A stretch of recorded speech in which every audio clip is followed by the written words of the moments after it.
नमस्कार दोस्तों, स्वागत है आपका हमारे YouTube चैनल D&D क्लासेज में। आज हम पढ़ेंगे महाराणा जो जय सिंह है वहाँ से, क्योंकि पिछले वीडियो में हमने महाराणा राज सिंह तक शुरू से लेकर महाराणा राज सिंह तक हमने पिछले जो 3 4 5 वीडियो थे उनमें कंप्लीट कर लिया था। आज हम पढ़ेंगे महाराणा जय सिंह से और आज हमारा मेवाड़ राजवंश समाप्त हो जाएगा। तो दोस्तों, अगर आपको ये क्लासेज अच्छी लगती है, क्योंकि हम आपको संपूर्ण जो राजस्थान जीके है वो आपको अवेलेबल और उपलब्ध कराना चाहते हैं, तो आप सब्सक्राइब करें और आप हमारा साथ दें, क्योंकि इतनी मेहनत करते हैं तो आपका अगर हमें प्यार मिलता है, आप अगर कमेंट करते हो तो हमें भी अच्छा लगता है। तो चलो आज की क्लास स्टार्ट करते हैं कि जो महाराणा जय सिंह होते हैं इनका कार्यकाल होता है 1680 से 1698। अब बात करें इनके राज्याभिषेक की, तो एक खुर्जा गांव में राज्याभिषेक होता है और 1687 से 1691 के मध्य किसका निर्माण करवाते हैं, जैसे जो जैसमंद झील होती है उसका निर्माण करवाते हैं। अब वो निर्माण कैसे करवाते हैं, तो कुछ नदियाँ थी, गोमती, झामरी और रूपारेल। तो इन जो नदियों के पानी को रोक कर क्या बनाते हैं, जैसमंद झील। तो जैसे ये नदियाँ आ रही है आपकी स्लाइड पे, आपको दिख रहा होगा इस प्रकार कोई नदी आ रही है। तो इस प्रकार जो गोमती झामरी थी तो वो एक साथ मिलकर जब जहाँ मोड़ था उसको कहते हैं नाका, कहते हैं उस मोड़ को। तो एक ढेबर नामक था, क्या था, ढेबर। तो ढेबर जो नाका था उस पर पानी रोककर क्या बनाया गया, जैसमंद झील। तो कब से कब तक, 1687 से 1691 तक, ठीक है। और इस जो झील है, ये जो झील है, मान लो ये झील है, तो इसमें कुछ छोटे छोटे टापू थे। तो इन छोटे छोटे टापुओं में सबसे बड़े टापू का नाम क्या था, बाबे का मगरा। और सबसे छोटे टापू का नाम क्या था, तो वो था प्यारी या पायरी।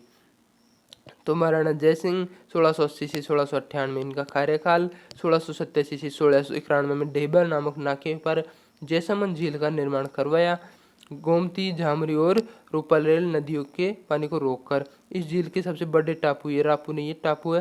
तो बड़े टापू का नाम बाबे का मगरा और सबसे छोटे टापू का नाम पायरी या प्यारी है, ठीक है। इनके बाद हम बात करें तो महाराणा अमर सिंह द्वितीय की। तो महाराणा अमर सिंह जो द्वितीय होते हैं, इनके समय क्या होता है कि इनके समय की प्रमुख घटना है कि 1708 में देबारी समझौता होता है। महाराणा अमर सिंह द्वितीय जयपुर की सवाई जय सिंह और जोधपुर का अजीत सिंह होता है इनके मध्य।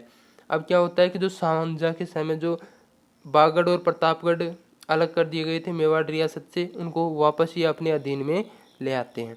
ये इनके समय की महत्वपूर्ण घटनाएं हैं। अब हम थोड़ा सा जो 1708 का देबारी समझौता किया गया था उसको विस्तार पूर्वक समझेंगे, ठीक है। तो जैसे ये हमारे राजस्थान का,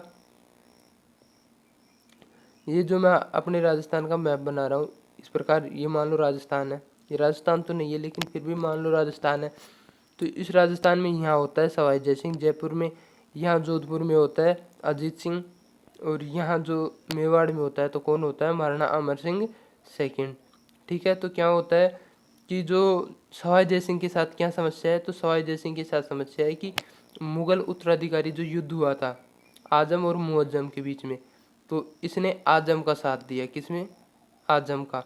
और शासक कौन बन गए, मुअज्जम, किस नाम से, बहादुर शाह के नाम से। तो ये क्या करता है कि अब जो जय सिंह था तो इसने इसका साथ नहीं दिया, तो अब ये तो राजा बनते ही किसका बदला लेगा, सवाई जय सिंह से। तो इस सवाई जय सिंह को हटा देता है और इसकी जगह शासक इसके छोटे भाई विजय सिंह को बना देता है। अब बात करें कि जो अजीत सिंह है उसके साथ क्या समस्या है, तो उसके साथ तो उसके जन्म के समय से ही समस्या है कि इनके जो पिता थे महाराणा जसवंत सिंह, उनकी मृत्यु के बाद ये दुर्गादास राठौड़ के साथ भटक ही रहे थे, इनका सिंहासन नहीं मिला था। अब जो, तो ये दोनों भाग्य किसके पास आते हैं, ये दोनों भाग्य आते हैं महाराणा अमर सिंह द्वितीय के पास, क्योंकि जो मेवाड़ जो रियासत थी वो राजस्थान की सबसे शक्तिशाली रियासत रही है शुरू से लेकर एंड तक। तो ये जब आते हैं तो इनके बीच एक समझौता होता है, कब, 1708 में, जिसे हम क्या कहते हैं, देबारी समझौता। तो इस समझौते के तहत क्या था कि तेरे को जयपुर मिल जाएगा यानी शासन हो जाएगा, तेरे को जोधपुर का शासन मिल जाएगा। इसके साथ ही एक और शर्त होती है कि जो महाराणा अमर सिंह द्वितीय है वो जय सिंह के साथ अपनी पुत्री चंद्र कुंवरी का विवाह करते हैं, और वो इस शर्त पर कि भविष्य में जो चंद्र कुंवरी है उसका पुत्र ही जयपुर का अगला शासक बनेगा। ठीक है, ये होता है 1708 में देबारी समझौता, और इसके तहत ये बात करते हैं बहादुर शाह से, और फिर इसको इसका शासन मिल जाता है और इसको इसका शासन मिल जाता है। ठीक है, अब बात करें आगे कि इनके बाद में महाराणा आता है, जो महाराणा अमर सिंह सेकंड के बाद में आते हैं महाराणा संग्राम सिंह द्वितीय। तो संग्राम सिंह प्रथम कौन था? महाराणा सांगा। इनका कार्यकाल 1710 से 1734 होता है। आपको याद रहे तो ठीक है, नहीं तो कोई बात नहीं। इन्होंने इन सबसे महत्वपूर्ण क्या है कि इन्होंने जो उदयपुर है उसमें सहेलियों की बाड़ी और सीसारामा गांव में वेदनाथ का मंदिर निर्माण करवाया। तो ये जो क्वेश्चन है वो वर्तमान में ट्रेंडिंग में चल रहा है, एक तरीके से मान लो ये बहुत ज़्यादा पूछा जा रहा है वर्तमान की एग्जामों में। तो किसने करवाया? महाराणा संग्राम सिंह द्वितीय ने उदयपुर में सहेलियों की बाड़ी और सीसारामा गांव में वेदनाथ मंदिर का निर्माण करवाया। इनके समय हुड्डा सम्मेलन आयोजित होना था जिसकी अध्यक्षता इन्हें करनी थी, लेकिन सम्मेलन से पूर्व ही महाराणा की मृत्यु हो गई। अब ये जो बात करें हुड्डा सम्मेलन की, तो क्या होता है कि जो मराठा होते हैं ना, ये मराठा राजपूताने पर बार बार आक्रमण करते हैं और धन लूट के ले जाते हैं, तो उनसे बचाव के लिए ये होना था, तो उसकी अध्यक्षता करनी थी, लेकिन पहले ही इनकी मृत्यु हो गई। तो इनके बाद में शासक बनता है इनका पुत्र जगत सिंह सेकंड। तो जगत सिंह सेकंड की महत्वपूर्ण बातें क्या है? तो इसके समय 17 जुलाई 1734 को हुड्डा सम्मेलन आयोजित हुआ मराठों के विरुद्ध राजपूताना को एक करने हेतु कि सभी राजपूत मिलकर मराठों से युद्ध करेंगे, जिससे कि मराठे यहाँ पर आके लूट खसोट मचाना ये कार्य नहीं करेंगे। अब बात करें इस सम्मेलन में जो कौन कौन आए थे, तो इस सम्मेलन में जयपुर से सवाई जय सिंह आया था, जोधपुर से अभय सिंह आया था, और कोटा से दुर्जन सिंह आया था, बीकानेर का जोरावर सिंह आया था, और किशनगढ़ का राज सिंह आया था, बूंदी से दलेल सिंह आया था, नागौर से बख्त सिंह आया था, करौली से गोपाल सिंह आया था। ये सभी शासक लगभग सारा राजपूताना आया था, और इसकी अध्यक्षता किसने की थी? तो मेवाड़ महाराणा जगत सिंह द्वितीय ने। ठीक है, लेकिन जो ये हुड्डा सम्मेलन होता है इसमें तय किया गया था कि बारिश का मौसम खत्म होते है, क्योंकि ये 17 जुलाई को हुआ था, तो जुलाई में आप जानते हो बारिश का मौसम स्टार्ट हो जाता है, तो बारिश समाप्त होते रामपुरा में जो मराठों के विरुद्ध युद्ध किया जाएगा। लेकिन जो ये जो राजपूताना के शासक होते हैं वो सम्मेलन तो कर जाते हैं, लेकिन बाद में रामपुरा में एक भी नहीं आता युद्ध करने के लिए, तो इस प्रकार ये असफल हो जाता है। ठीक है, अब बात करें इसकी अध्यक्षता किसने की थी? मेवाड़ महाराणा ने। और कब हुआ? 17 जुलाई 1734 को। किस शासक के समय हुआ? महाराणा जगत सिंह द्वितीय के समय। ये तीन चीजें बहुत इंपॉर्टेंट है। ठीक है, ये आपसे पूछा जा सकता है कि उस समय जोधपुर के शासक कौन थे, तो ये चीजें आपको ध्यान में रखनी है। अब बात करें आगे कि इन्होंने और क्या क्या निर्माण कार्य करवाया, तो महाराणा ने पिछोला झील में जगत निवास के महल बनवाए। मतलब ये जो पिछोला झील है इसमें महल का निर्माण करवाया। किसका? जगत निवास। नाम क्या था उस महल का? जगत निवास का निर्माण करवाया। अब इसमें एक जग मंदिर नाम के महल भी है। अब वो जग मंदिर महल किसने निर्माण करवाए? तो उनका निर्माण शुरू करवाया था महाराणा करण सिंह ने, और उसको जो पूर्ण करवाया था वो उनके पुत्र जगत सिंह फर्स्ट ने करवाए थे। ठीक है, और जगत निवास जो महल है उनका निर्माण किसने करवाया? जगत सिंह सेकंड ने। ठीक है, अब इनके बाद में आते हैं महाराणा भीम सिंह। तो महाराणा भीम सिंह का कार्यकाल है 1778 से 1728। इनके समय की महत्वपूर्ण बातें, पहला है कृष्णा कुमारी विवाद, बहुत ही जो ज़्यादा महत्वपूर्ण बात है। और दूसरा है 1818 में ये ईस्ट इंडिया कंपनी से संधि कर लेते हैं। कौन सी? अधीनस्थ संधि। और ये बातें हैं, तो पहले हम कृष्णा कुमारी विवाद को अच्छे से पढ़ते हैं। ठीक है, तो एक बार रुको आप, हम पढ़ेंगे कृष्णा कुमारी विवाद। ठीक है, तो जैसे मैं आपके सामने जो ये मैप बना रहा हूँ ये राजस्थान का मैप है।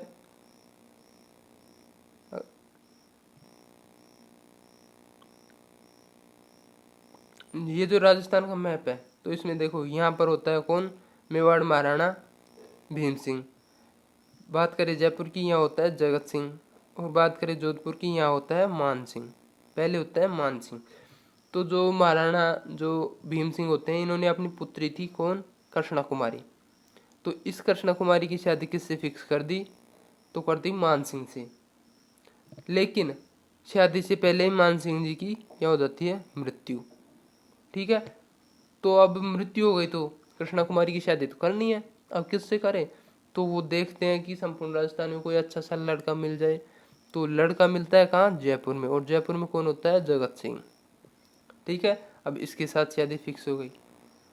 तो क्या होता है कि यहाँ जो उत्तराधिकारी थोड़ा सा संघर्ष चल रहा था, अब इसमें यहाँ शासक बन जाता है कौन, यहाँ भी शासक बन जाता है भीम सिंह नाम का। यहाँ भीम सिंह, यहाँ भीम सिंह और यहाँ जगत सिंह। अब जो ये भीम सिंह है, ये क्या कहता है कि भाई आपने अगर शादी फिक्स की थी तो जोधपुर रियासत के साथ फिक्स की थी कि अगर वो शासक खत्म हो गया या मृत्यु हो गई तो आप मेरे उसकी शादी करो, नहीं तो मैं आक्रमण करूंगा। अरे यार, ये कोई जबरदस्ती। अब इधर जो महाराणा भीम सिंह है वो जगत सिंह से कुछ नहीं कह सकते क्योंकि उसने शादी फिक्स कर दी उसके साथ, और ये कह रहा है कि मैं आक्रमण करूंगा। अब ये हुआ विवाद, आपस में बात करते हैं लेकिन बात से कुछ नहीं होता।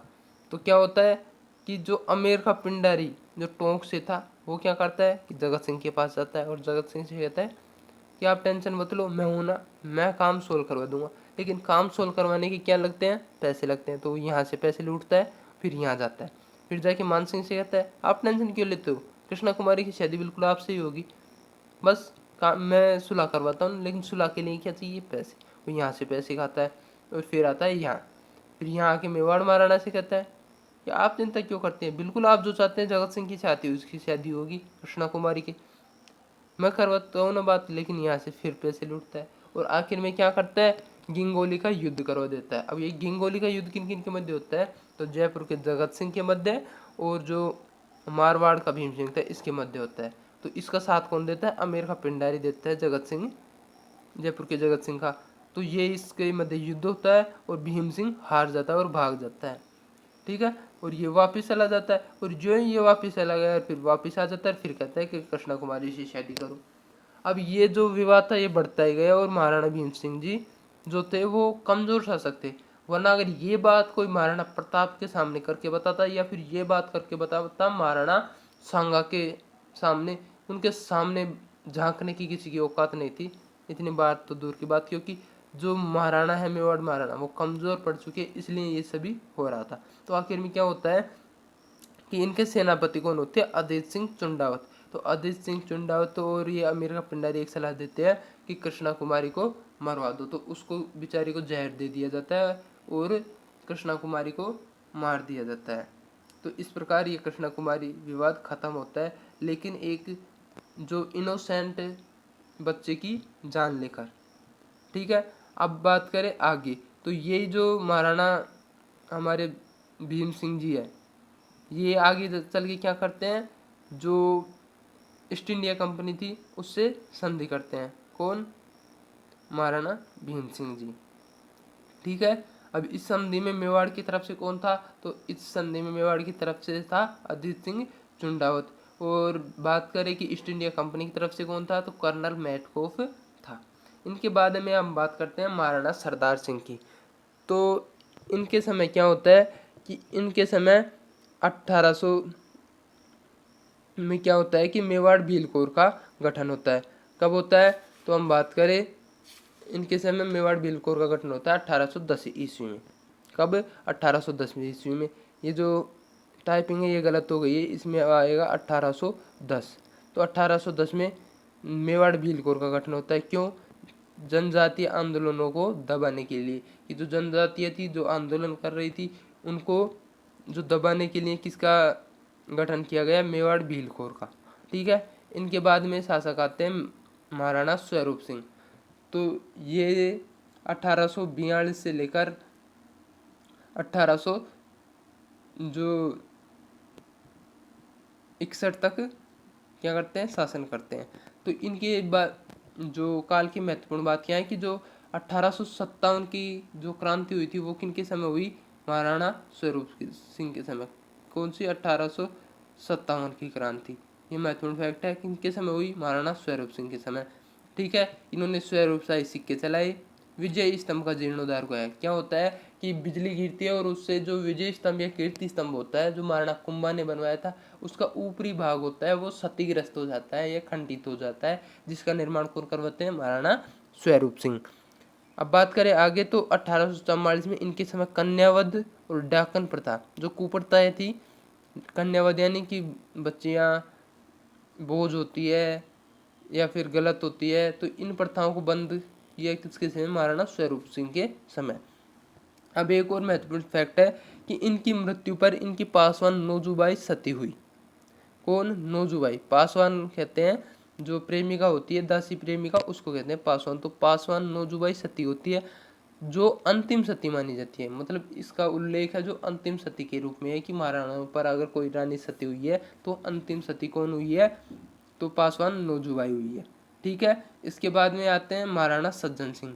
तो महाराणा सज्जन सिंह की क्या कहानी है? कि महाराणा जो सज्जन सिंह थे, इन्होंने 1880 में महेंद्र राजसभा, क्या महेंद्र राजसभा का गठन किया और 1881 में एक पत्र प्रकाशित किया। कौन सा? सज्जन कीर्ति सुधारक। ये याद रखना, ये इंपॉर्टेंट है कि महाराणा सज्जन सिंह ने सज्जन कीर्ति सुधारक नामक साप्ताहिक पत्र निकाला। 1881 में ये क्या करते हैं कि जो मेवाड़ में सर्वप्रथम जो जनगणना शुरू होती है, कब होती है? 1881 में। इन्होंने सज्जनगढ़ किले का निर्माण करवाया जो मेवाड़ का मुकुटमणि कहलाता है। बात करें मेवाड़ का मुकुटमणि तो सज्जनगढ़ किले कहते हैं। किस तो निर्माण किसने करवाया? महाराणा सज्जन सिंह ने। ठीक है। इनके बाद आते हैं महाराणा फतेह सिंह जी, जिनका कार्यकाल है 1784 से 1921। ठीक है। तो इनके समय की महत्वपूर्ण घटनाएं क्या होती है कि बिजोली आंदोलन होता है वो शुरू होता है। केसरी सिंह भारत ने इनको चेतावनी रे चूंटिया लिखा। अभी चेतावनी रे चूंटिया का क्या मैटर है? तो क्या होता है कि 1903 ईस्वी में एडवर्ड सप्तम जो इंग्लैंड का राजकुमार होता है तो कहाँ आता है? दिल्ली आता है और दिल्ली में एक बड़ा दरबार लगाया जाता है और उसमें समस्त जो शासक होते हैं उनको बुलाया जाता है। लेकिन जो महाराणा फतेह सिंह थे इनको भी आत्मंत्रण मिलता है और ये अगर ना जाए तो अंग्रेज नाखुश हो जाए, तो ये जाने लगते हैं। तो जो केसरी सिंह बारट होता है उसने क्या किया? इनको चेतावनी रा चूंटिया लिखा। चूंटिया का मतलब वो होता है ना, वो चिमटी सी भरते हैं खाल, जो हमारी खाल को पतला सा पकड़ कर करते हैं चिमटी, वो इस प्रकार की चिमटी या चुमटिया भरते हैं ना, वैसे चुंगटिया होता है। तो ये जो ये लिखकर केसरी सिंह भारत ने फतेह सिंह जी को भेजे। तो इसमें क्या था कि इसमें जो मेवाड़ के बड़े महाराणा थे जैसे महाराणा प्रताप, इनकी वीर गाथाएं थी कि आप उनके वंशजों जिन्होंने कभी मुगलों के सामने शीश नहीं झुकाया और आप इन अंग्रेजों के दरबार में कैसे जाओगे, तो इस प्रकार कुछ था। तो ये महाराणा फतेह सिंह जी पढ़ते हैं उसको और फिर वो दिल्ली तो जाते हैं लेकिन रेलवे स्टेशन वगैरह घूम घाम के आ जाते हैं कि हमको तो रास्ता ही नहीं मिला और दरबार में नहीं जाते। ठीक है। और इनके बाद समय की महत्वपूर्ण बात क्या है कि इन्होंने कनौट बांध या फतेह सागर झील का निर्माण करवाया। ठीक है। इन्हीं के समय 1899 में छप्पनिया, जो राजस्थान का प्रसिद्ध काल है छप्पनिया काल, तो ये छप्पनिया काल पड़ा। विक्रम संवत 1956 और ईस्वी की बात करें तो 1899। और 1911 में क्या, जो इंग्लैंड के जो राजा होते हैं जॉर्ज पंचम, वो भारत आते हैं और वही दरबार लगा, लेकिन फिर भी महाराणा ने भाग नहीं लिया। ठीक है। ये बातें हैं महाराणा फतेह सिंह जी की। अब आगे बात करें तो जो शासक है वह स्वतंत्रता के समय महाराणा भोपाल सिंह शासक थे और ये क्या बनते हैं? राजस्थान के प्रथम जो महाराज प्रमुख बनते हैं, क्योंकि राज प्रमुख बनते हैं जयपुर के सवाई जय सिंह, इसलिए एक महाराज प्रमुख बनते हैं। कौन? महाराणा भूपाल सिंह। कहाँ के? मेवाड़ की। इस प्रकार आज हमारा मेवाड़ राजवंश कंप्लीट होता है और इसमें आपको CET से लेकर second grade, first grade, Rajasthan police, पटवार, मतलब जो भी राजस्थान की एग्जाम जिसमें राजस्थान GK आती है उसका अधिकांश कंप्लीट भाग हम करवा रहे हैं और बहुत ही महत्वपूर्ण या गहन अध्ययन के रूप में हम करवा रहे हैं। तो आप ज़्यादा से ज़्यादा इन क्लासों को शेयर करें और ज़्यादा से ज़्यादा इनको बताएं बच्चों को, ताकि सभी को इनका लाभ मिल पाए। अगर आपको ये क्लास अच्छी लगे तो लाइक करो, कमेंट करो और चैनल को सब्सक्राइब ज़रूर करो। जय हिंद, जय भारत।